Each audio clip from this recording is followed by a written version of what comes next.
don't forget to like, subscribe, and then share the video. So today we'll be having an amazing time with ladies in Volta Hall, and we are going to show you around what we are having. And so today I learned we are having aerobics and health screening show here at Volta Hall. So let's zoom in and see what is going on the ground. Stay tuned whilst I bring you exciting content. Thank you.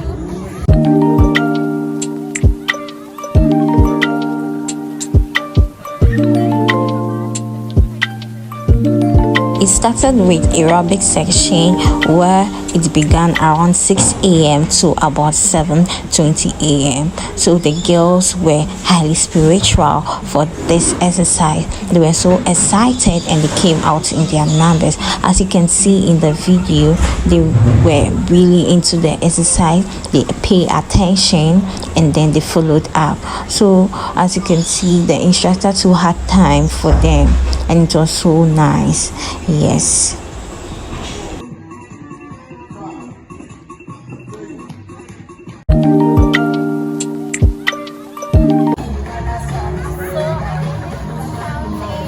Volta Hall, we are going in. Actually, this is not a vivid video tour of Volta Hall, just to show you the aerobic section and what we are having within the hall. So stay tuned. Let's go. Ooh, and the place looks so beautiful. I guess you guys are enjoying. I think you can watch around.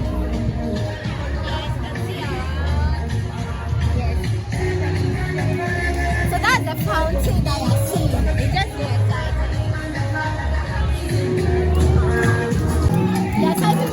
Yeah, so we are going to see how the girls are having fun and how the aerobic section is going. So follow me and let's enjoy together.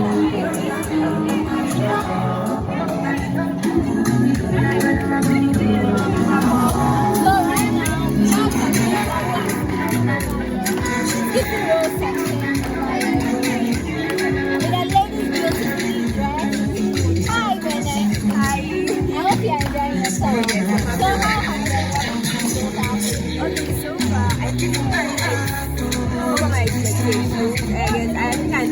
Thank you guys.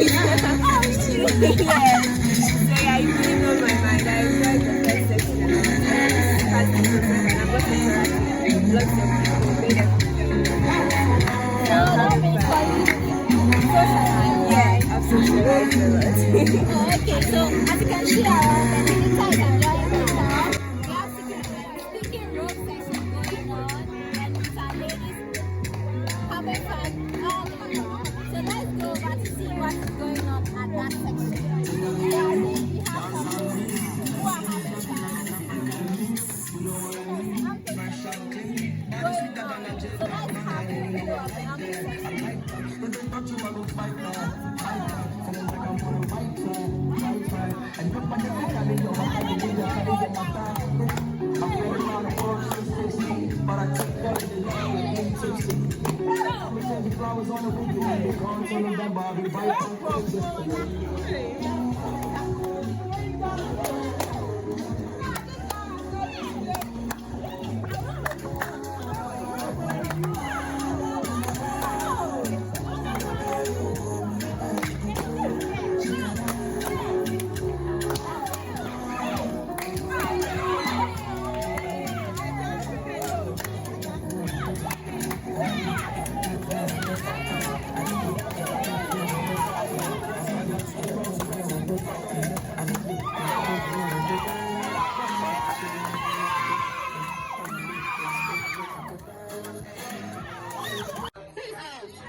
Sorry, but I had to do a voice cover for you guys to have understanding of what is going on here. So after the MP section, there was a next section which was musical chair. So as you can see in the videos, the girls are going round and round and round. So they have to go around the chair till they have the winner. So it was a nice time, and it was so exciting, and the girls were so happy, excited as we trained, and also had fun along. So do enjoy the rest of the video.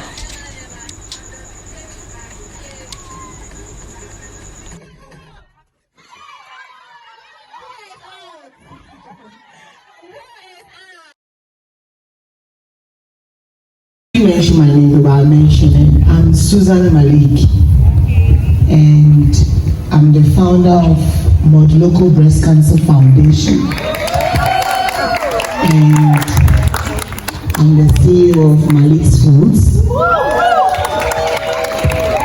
I'm a travel consultant, and I'm a mother of 3.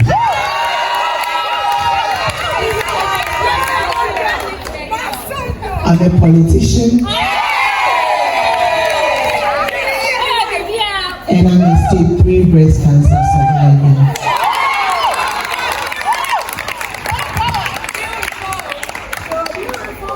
So I know if you have this kind of event, it means you started very early in the morning. So I'll be brief on the talk, but very precise, so that you can take something out of it. I'm glad your president decided to talk about breast cancer, because always what I tell people is you don't wait till October, because October is a traffic time. Everybody is breast cancer everywhere, and then it makes it difficult for people to understand how the disease is like and how to manage it. When breast cancer hits you, it's not about just you, the patient. It affects everybody around you, because you become helpless, you become like a vegetable. Everybody must halt whatever they are doing to take care of you, or you die. It's simple. So what is breast cancer? Breast cancer, they say, according to books, they say when the cells outgrow their size in our breasts, then you know you are on the line. But further studies that I did, I noticed it goes beyond the breast. Your breast tissues spread through your chest up to your armpits. So breast cancer can start from your armpits like a boil. It can start from your chest like a chest pain, and it can start from your breast with the lumps you are all expecting. So when you try to focus on just lumps, you end up having the disease unknowingly, because a lymph node somewhere has gotten the cancer, but because there's no lump, you feel you are okay. And the disease is so deceptive that you don't get any sign of it until it's crashing you.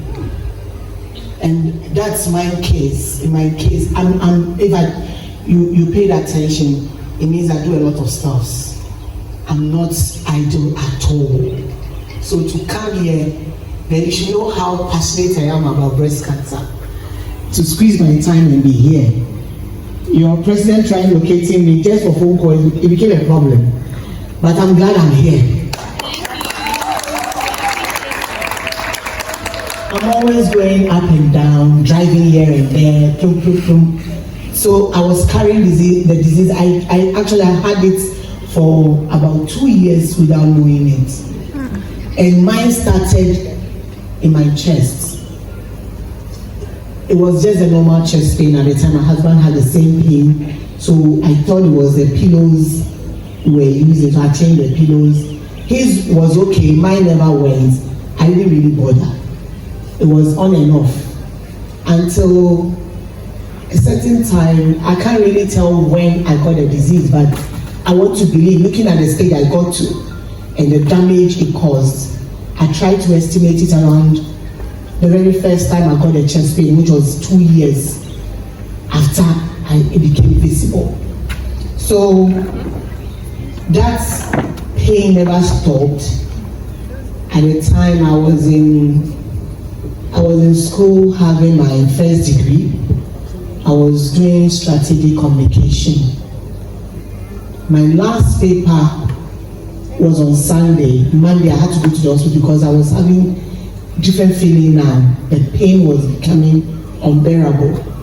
I went to the hospital. Now I could feel a lump. But from the beginning there was no lump. Actually it started on my chest, so I was okay. Then I took the lump there. They said, oh, as the lump is painful, then it's obviously not breast cancer. So a honokra Omar. And myself, I was naive about it. So when they told me it's nothing, I just took the medication. I came home, I exhausted all. You know, when they give you antibiotics, you pee is there, you yawn is there. The scent is there everywhere. I finished with this thing, and the pain was even more than I started the medication. So I went back to the hospital. I was told I must go for the same medication. I said, no, I think this time I need another opinion. And in that moment, I felt it was just God, because the normal me, that I don't have time, I'll just go home. But the thing just kept hitting, go elsewhere. So I called a doctor friend right at the facility. Fortunately, she had been there, like she came to the place from Kolibu. And then she said, oh, I'm around, so you can come. I went there, another surgeon or specialist saw me, just a feel of it, and said, oh, I think I suspect breast cancer. And I said, okay. He said, did you hear? I said, yes. You said breast cancer. And did you say okay? I said, there's nothing I can do about it. Now I just have to accept what I'm coming to face. And that's one thing I will encourage you with. Whatever situation you find yourself in, don't run away. Stay, face it. However it comes out, whether you fail, whether you pass, is an experience. Don't say because you fail a paper, you don't need to even bother to write or rewrite. And you just go back, right there, do not try. They still graduate. So I just have to accept it. I came home, I never cried, but the people around me were all crying. Everybody was worried. I just didn't want to focus on the negativity of what I was going to encounter. I was positive. And the only positive thing I had was, I must stay alive. That was the only positive mind I had. Why? Because cancer, some way somehow has been traced to be hereditary, right? So you have, I had my daddy dying of prostate cancer. My uncles did, my grandpa did. So it means in the females, I have taken the step. So my point is, it must end with me, because I also have daughters, right? I just couldn't take chance to say I'm dying. They all passed. I must stay alive, and I'm glad I'm alive. Yes, so I couldn't graduate like I predicted, because this time I've been diagnosed of the disease. I needed to start my treatment. And my treatment coincided with my graduation date. I don't even know how I was carried to the place. I could only see I was standing like a dummy, and I was given the certificate, and I was whisked back home. So my first degree graduation was no graduation for me. It was horrible, but I still graduated. So what brings about, I'm mixing my experience so you get more practical about the disease. What brings about breast cancer? People will say, so after all the go comfort, it was so amazing, and I really enjoyed myself on the ground. There was a lot of things I learned a lot. I was able to exercise myself, and the girls also exercised themselves. We had a lot of fun, a lot of socialization went on, and the aspect where we had free health screening, so we were screened, and it was nice. I think before this, the woman had to talk about how she survived breast cancer. So one thing I learned from the aerobics and health screening was that as a human, you always have to check yourself. You have to check your system, especially when you are a lady, and you need to check whether everything is in contact and everything is functioning well. So I think one thing I took from our speaker, who is called Susan Malik, she was like, as a lady, you need to always check yourself, especially check your breast to know if you are saved, because it looks like we always say we are fine, we are okay, we don't have time for our health system. So we need to have time despite whatever we do. Yes. So on this note, I would like to end this video here, and I hope you enjoyed yourself as I did. Don't forget to subscribe, like, and share this video. Leave your comments. Maybe there is something that you want to be done well. You can suggest and recommend, and don't forget to share this video to all your friends. Love you. See you in my next content, and don't forget to subscribe.